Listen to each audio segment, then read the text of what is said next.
이 나라가 뭐 여자들이 군대를 가야 된다고 해서 다 받아준다는 거 아니에요. 능력이 있는 애들만 받아주는 거야. 예? 그만큼 이제 대우도 좋다고 그래요. 우리나라처럼 뭐 월급을 조금 주고 그러는 건 아닌 것 같아요. 일종의 직업군인 같은 거예요. 징병제라고 해도 직업군인 수준의 월급을 준다고 그래요. 자, 노르웨이와 스웨덴에 의해서 덴마크도 여성 징병제 실시하고 있다. 이 노르웨이, 스웨덴, 이 덴마크는 어떤 나라냐면 바이킹의 전사들이에요. 아주 그러니까 역사적으로 이 전쟁이 그냥 전쟁의 DNA가 있는 나라예요. 그러니까 만만한 나라는 아니죠. 그죠? 그러니까 이 여자들도 군대 가는 거에 대해서 거부감이 없는 거야. 어? 나라 자체가. 뭐 완전히 이 옛날에 이 나라는 지금이야 뭐 어떤 뭐 최고의 선진국이지만 옛날에는 먹을 게 없어가지고 남의 나라 약탈하러 간 나라 아니겠습니까? 그죠? 자, 이 여성징병제에 대해서는 우리나라도 지금 도입 문제를 두고 논란이 있죠. 그죠? 근데 우리나라는 지금 그 현실화하기 어렵잖아요. 그죠? 현실화하기 어렵잖아요. 여자 군대 간다고 하면 그거 쉽지 않잖아요. 지금. 그죠? 그러나 이런 나라, 노르웨이, 스웨덴, 덴마크는 뭐 여자들도 기꺼이 군대를 가고 있다. 거부감 없이. 그만큼 위기 상황이라는 거예요. 위기 상황. 자, 메테 프리데릭센 덴마크 총리는 이 덴마크라는 나라가 어떻게 보면 바이킹의 원조인 나라예요. 원조인 나라. 그러니까 이 나라를 무시하면 안 돼요. 굉장히 전투력이 있는 나라예요. 새로운 국방 계획을 발표했는데 앞서 2015년에 노르웨이가 이제 여성징병제를 했고 2017년에 스웨덴이 여성징병제를 했고 덴마크 정부도 여성징병제를 했죠. 자, 그 군대가 강하기로 유명한 나라는 스웨덴이죠. 그죠? 그러니까 이 북방에 있는 나라들이 인구가 얼마 안 되잖아요. 뭐 50만 뭐 100, 룩셈부르크가 뭐 50만 글쎄요. 이거 몇 만이 되는지 모르겠지만 인구가 얼마 안 돼요. 뭐 100만, 200만 막 그렇게밖에 안 돼요. 그러니까 뭐 군대를 많이 이렇게 키울 수가 없는 거죠. 그죠? 그러다 보니까 정예 요원, 아주 정예 부대를 만드는데 집중을 하고 있다. 그렇게 보시면 되겠죠. 자, 핀란드에 이어서 스웨덴까지 북대서양 조약기구에 가입하며 발트 일대가 새로운 분쟁 지역으로 떠오르면서 이렇게 북유럽 국가들의 안보 위기감이 커지고 있고 그게 이제 여성 징병제로 연결되고 있다라는 거예요. 그죠? 자, 이렇게 뭐랄까요, 이 DNA가 틀려요. 그리고 그 역사적인 어떤 그 과정이 틀리기 때문에 이런 나라들은 앞으로 전쟁이 일어날 것을 어떻게 보면 당연시하는 것 같아요. 그죠? 당연시하는 것 같아요. 자, 우리는 그렇지 않게 생각하잖아요. 설마 북한이 쳐들어오겠어? 그렇게 생각하잖아요. 그렇지 않아요. 그죠? 그렇지 않다. 세상은 그렇지 않은 거예요. 자, 덴마크는 이미 전체 군인의 25% 정도가 여군인 상황이고 여성들도 이전부터 군복무를 얼마든지 지원할 수 있다라는 거죠. 그러니까 전체 군인의 벌써 25%가 여성 군인이다. 그리고 대부분의 국민들이나 정치권에서도 반대 목소리가 거의 없다. 만약에 우리가 여성 징병제를 해봐요. 난리가 나겠죠.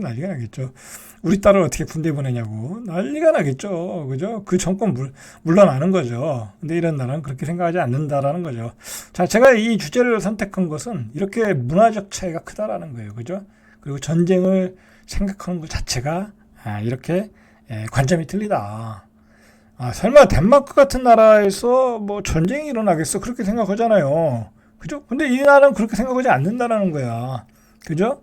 러시아는 쟤네들은 언제든지 우리를 쳐들어온다 생각해야 돼요. 근데 우리는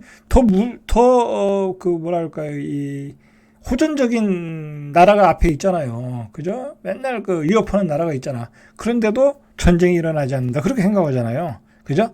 자, 그래서 제가 이 주제를 얘기하는 거예요. 덴마크 군은 현재 7,000명에서 9,000명 수준의 직업군인을 포함해서 2만 명의 상비군을 가지고 있다. 그죠? 이거밖에 안 돼요. 그러니까 이건 뭐 사실 쳐들어가도 이 나라는 뭐 사실 러시아가 쳐들어가도 막기가 어렵겠죠. 그죠? 그렇지만 나토라는 또 다른 그 방위 체제가 있으니까 연합해서 또 막아보겠다. 이제 그런 계산이겠죠. 자, 이번 국방 강화를 통해서 이 숫자를 크게 늘릴 계획이며 오는 2028년까지는 최대 6,000명으로 구성되는 보병 여단을 창설하겠다. 지상 대공망도 구축하겠다. 자, 그러니까 앞으로 10년은 전쟁의 분위기예요. 전쟁의 분위기. 역사라는 거는 이렇게 방향이 있는 것 같아요. 그죠? 역사라는 건 방향이 있는데 평화의 시대를 지나서 앞으로는 전쟁의 분위기예요. 그죠? 또 거기에 맞는 또 인물들이 자꾸 들어서고 있고. 자, 징병제에 따라 성인 남녀가 모두 징집 대상은 되지만 이 중에서 철저히 선발된 소수의 인원들만 정예 요원으로 키워진다. 그리고 군인에 대한 대우도 좋다. 조금 틀리죠, 우리하고. 자, 유럽에서 가장 먼저 여성 징병제를 시행한 나라는 노르웨이. 이 노르웨이도 이 바이킹으로 유명하죠. 2014년 성중립적 징병제라는 용어로 병역법을 수정했고 2015년부터 발효해서 2015년부터 여성 징병제를 시작했다라는 거죠.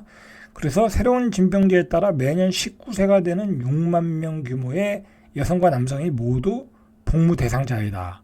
그러니까 노르웨이 여자들은 보면은 저 사람은 군대를 가겠구나 그렇게 생각하시면 돼요. 그죠? 이 중 10%에서 15% 정도만 6,000명에서 8,000명 안팎만 선발되고 군무를 하고 있다. 그러니까 뭐 대상이 다 그렇다라고 해도 군대 가서 할 수 있는 능력, 그죠? 정예 요원만 뽑고 있다라는 거예요. 그죠? 대상은 다 되는 거예요. 그러나 저 사람이 군대 가서 정말 정예 요원이 될 수 있나? 그걸 추려서 보내고 있다라는 거죠. 그래서 노르웨이는 2022년 기준으로 전체 17,000명의 병력 중 9,800명이 징집된 의무 복무 사병이다. 그러니까 나머지는 직업 군인이고, 그리고 이 중 34.5%가 여성이라 그런 거죠. 자, 여기 의무 복무 기간이 길어요. 짧지도 않아. 19개월 중 1년은 19개월인데, 자, 여긴 조금 틀려요. 이제 군 복무하는 방법이. 여기 이 나라는 자유스러운 나라니까, 뭐, 우리처럼 막 군대 가다 놓고 그러진 못하겠죠. 자, 1년은 병영 생활을 하고, 그래도 1년은 병영 생활을 하죠. 7개월은 우리식으로 표현하면 향토 예비군으로 편입된다. 그러니까 집에서 출퇴근한다는 얘기죠. 스웨덴의 여성 징병제도 9개월에서 12개월 복무제도 그 정도 하고, 스웨덴은 좀 짧으네요. 세부적 사항을 제외하면 비슷한 구조이다라는 거죠. 그러니까 복무 기간은 뭐 그렇게 길지는 않네요. 그죠? 한 1년 정도.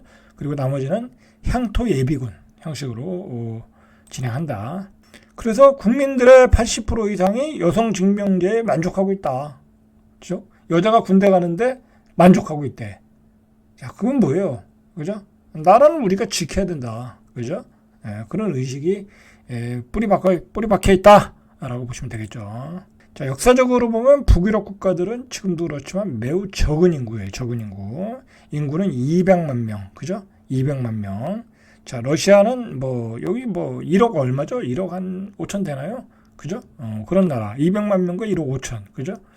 자, 이렇게 제정 러시아 시대부터 스웨덴 그때부터 이렇게 전쟁을 벌였죠.